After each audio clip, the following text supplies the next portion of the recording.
ಯಲ್ಲಾಪುರ ಪಟ್ಟಣದ ವೀರಭದ್ರ ದೇವಸ್ಥಾನದಲ್ಲಿ ಸಂಭ್ರಮದ ಗೌರಿ ಹುಣ್ಣಿಮೆ ಆಚರಣೆ.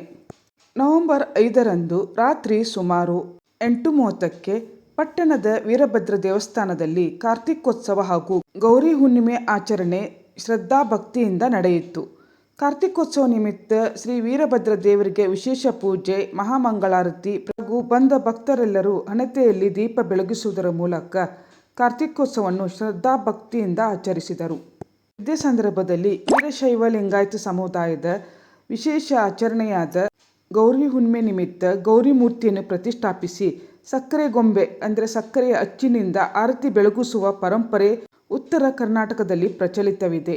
ಎಲ್ಲಿದ್ದರೂ ನಮ್ಮ ಪರಂಪರೆ ಉಳಿಸಿ ಬೆಳೆಸಿಕೊಂಡು ಹೋಗಬೇಕೆನ್ನುವ ನಿಟ್ಟಿನಲ್ಲಿ ವೀರಶೈವ ಲಿಂಗಾಯತ ಸಮುದಾಯದವರು ಯಲ್ಲಾಪುರದಲ್ಲಿ ಹೆಚ್ಚಿನ ಸಂಖ್ಯೆಯಲ್ಲಿ ಇರುವುದರಿಂದ ಸಮುದಾಯದವರೆಲ್ಲರೂ ಸೇರಿ ಗೌರಿ ಹುಣ್ಣಿಮೆಯನ್ನು ಶ್ರೀ ಗೌರಿ ಮೂರ್ತಿಗೆ ಪೂಜೆ ಸಲ್ಲಿಸಿ ಸಕ್ಕರೆ ಅಚ್ಚಿನಿಂದ ಮಾಡಿದ ಗೊಂಬೆಗಳಿಂದ ಆರತಿ ಎತ್ತಿ ಸಂಭ್ರಮಿಸಿದರು. ಪಟ್ಟಣ ಬಳಗದ ಸದಸ್ಯರು ಸೇರಿದಂತೆ ಪಟ್ಟಣದ ವಿವಿಧೆಡೆಯಿಂದ ಅಪಾರ ಸಂಖ್ಯೆಯಲ್ಲಿ ಭಕ್ತರು ಆಗಮಿಸಿ ಶ್ರೀದೇವರಿಗೆ ಹಣ್ಣು ಕಾಯಿ ಸಮರ್ಪಿಸಿ ಹಣತೆಗಳಿಂದ ದೀಪ ಬೆಳಗಿಸಿ ಶ್ರೀದೇವರ ಕೃಪೆಗೆ ಪಾತ್ರರಾದರು.